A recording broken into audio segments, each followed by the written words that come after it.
Hello മച്ചന്മാരെ, ഇന്ന് ഞാൻ കാണിക്കാൻ പോകുന്നത് നമ്മൾ നത്തോലി അല്ലെങ്കിൽ കൊഴുവ എന്ന് പറഞ്ഞ മീന് നമ്മൾ ഇതെങ്ങനെ ക്ലീൻ ചെയ്യുന്നു ഉള്ള വീഡിയോ ആണ് കാണിക്കാൻ പോകുന്നത്.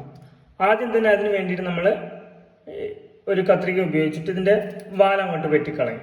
വാല് വെട്ടിയിട്ട് ഈ തലയുടെ ഭാഗം കുറച്ചങ്ങോട്ട് വെട്ടിക്കളഞ്ഞിട്ട് പിന്നെ നമ്മൾ ഇതിങ്ങനെ ഞെക്കി കൊടുത്തു കഴിഞ്ഞാൽ ഇതിൻ്റെ ഉള്ളിലെ വേസ്റ്റൊക്കെ പുറത്തു പോകും.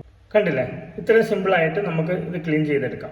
പിന്നെ നമ്മൾ ഇതിൻ്റെ ചെതമ്പൽ കളയാൻ വേണ്ടിയിട്ട് ഇങ്ങനെ ഒരു ചട്ടിയിലേക്ക് ഇട്ടിട്ട് കുറച്ച് ഉപ്പൊക്കെ മിക്സ് ചെയ്തിട്ട് നമ്മളിങ്ങനെ നന്നായിട്ടിങ്ങനെ ചട്ടിയിലേക്ക് ഉടച്ച് കഴിഞ്ഞാൽ ഇതിൻ്റെ ചെതമ്പൽ നന്നായിട്ട് വൃത്തിയാവുന്നതാണ്. ഇത് കണ്ടില്ലേ എത്ര വൃത്തിയായിട്ട് നമ്മൾ ഇതിൻ്റെ ചെതമ്പലൊക്കെ കഴിഞ്ഞ് ക്ലീൻ ചെയ്ത് എടുത്ത് വെറും 10 മിനിറ്റ് കൊണ്ട് ചെയ്യാവുന്നതാണ്. ഇത് അറിയാത്തവർക്ക് വേണ്ടിയിട്ടാണ് ഈ വീഡിയോ ചെയ്തത്. അറിയാത്തവർ തീർച്ചയായിട്ടും ഇങ്ങനെ ചെയ്തു നോക്കുക.